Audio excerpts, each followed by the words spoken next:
Gitumbok illegal recruiter kinsa nakabiktima sa iyang mga kauban sa trabaho ug mga higala nadakpan atol sa entrapment operation nga gipahigayon sa National Bureau of Investigation NBI.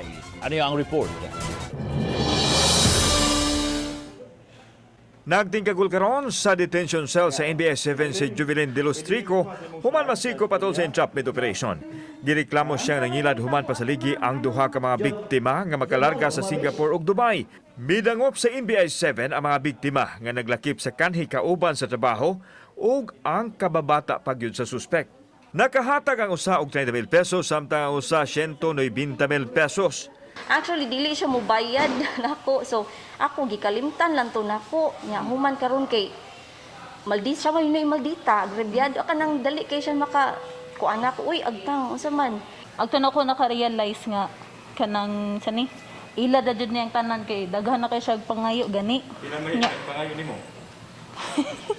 Nako jud to. Ang first kay katong sa cellphone. Wala lang nako gikuan. Ang cellphone kay katong nga time syempre chat may miga good may kan.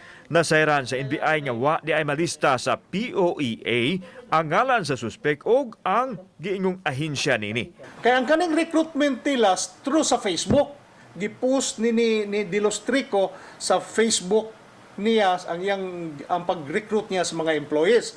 Under the name sa Facebook niya nga Kyrie Cruz, Gat de la Cruz de los Trico o Zik Kyrie. Milimod unta si De Los Trico nga usa ka illegal recruiter apan nabitik dihang giangkon nga nakadawat siya og kwarta gikan sa mga biktima. 30? Oh. Dili man. Pila man 10 naman siguro. 10. Sa nakadawat per 10. Ang katong usa? Ang gatong usa kay naa sa mga kuan siguro 20 na. 20. Usa man to kuan processing fee. Per dili sa visa ra to nila ipadala na dapat dito. Samtang laing modo sa suspek ang paghimo kuno og korporasyon o negosyo nga nakabiktima og fruit vendor.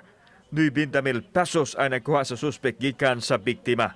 Giangkon sa suspek nga magtukod og negosyo apan ang kwartas biktima nahanaw na kuno. Giagni ko niya kuan sir nga magkorpo ko mi sa POT out sa SAP sir. Nya siya magda nya ako mag-finance. Nya iuli ra kuno niya sa usak sa sud sa usa ka semana sir ang kwarta no. Ninyong tulo. Pasayloan lang kayo ko sa akong mga nabuhat kung unsa man gani pero willing ko makig-settle sa amount nga nakuha sa inyo ha. Napasakaan na og kaso si De Los Trico ubos sa Migrant Workers Act o Cybercrime Prevention Act. Nagtuo ang NBI nga daghan pa ang na-recruit sa suspek gamit ang social media. So we are encouraging katong victims ani niya to come to the office, file complaints para ma-additional na to. Posibleng maamong ang inahan sa suspek nga maoy tigkobra kuno sa kwarta apan hugot niyang gipahimakak ang kalambigitan o miduot sa iyang anak. Pero anjo kay kalibutan ana.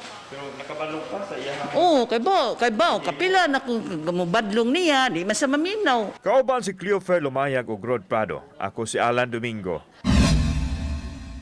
Balitang Bisdak.